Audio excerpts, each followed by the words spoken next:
Next barrier कौन सा है? Inflammatory barrier. ठीक है, तो इन्फ्लेमेटरी बैरियर क्या है? It is a defence response of body to tissue damage.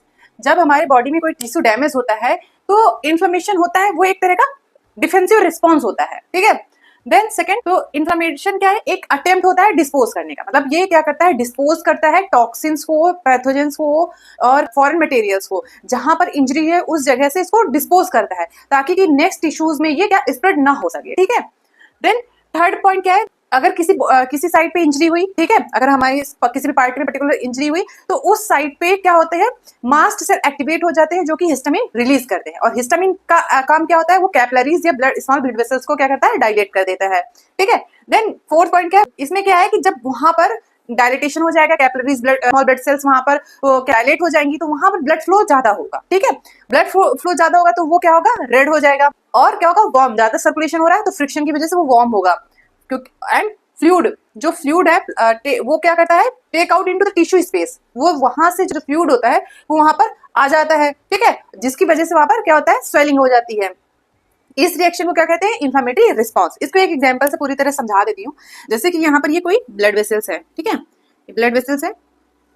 ठीक, यहाँ पर कोई इंजरी हुई। ठीक है, यहाँ पर कोई इंजरी हुई, यहाँ पर कोई इंजरी हुई। ठीक है, तो इसके अंदर जो मास्ट सेल होता है वो एक्टिवेट हो जाता है और इस वेसल्स के अंदर जो भी WBC है वो भी यहाँ पर पहुंचने लगती है। ठीक है, मास्ट सेल क्या करता है? यहाँ पर एक केमिकल रिलीज करता है जिसको क्या कहते हैं? हिस्टामिन।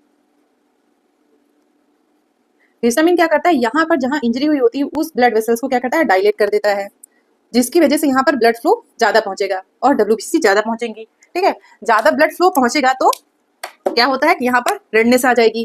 ठीक, और क्या हो जाएगा? वार्म भी हो जाएगा ये एरिया फ्रिक्शन की वजह से। ठीक, और क्या है? यहाँ पर स्वेलिंग भी हो जाएगी क्योंकि परमिबिलिटी बढ़ जाती है तो जो फ्लूइड्स है वो भी आ जाएगा तो स्वेलिंग हो जाएगी। तो इस रिस्पॉन्स को क्या बोलते हैं? Inflammatory response. इन्फ्लेमेशन का भी कई के साइंस होते हैं जैसे कि रेडनेस, स्वेलिंग, फीवर रहता है। ठीक, तो ये हो गया हमारा इन्फ्लेमेटरी बैरियर। ठीक, यहाँ तक हमने सारे बैरियर्स पढ़ लिए। ठीक है, तो हमारी इम्यूनिटी के सारे नॉन स्पेसिफिक इनेट इम्यूनिटी और स्पेसिफिक नॉन इम्यूनिटी के सारे पार्ट्स हो गए। ठीक है, और हमने जो एक्वायर्ड इम्यूनिटी है उसको हमने इम्यूनाइजेशन वाले चैप्टर में पढ़ लिया था।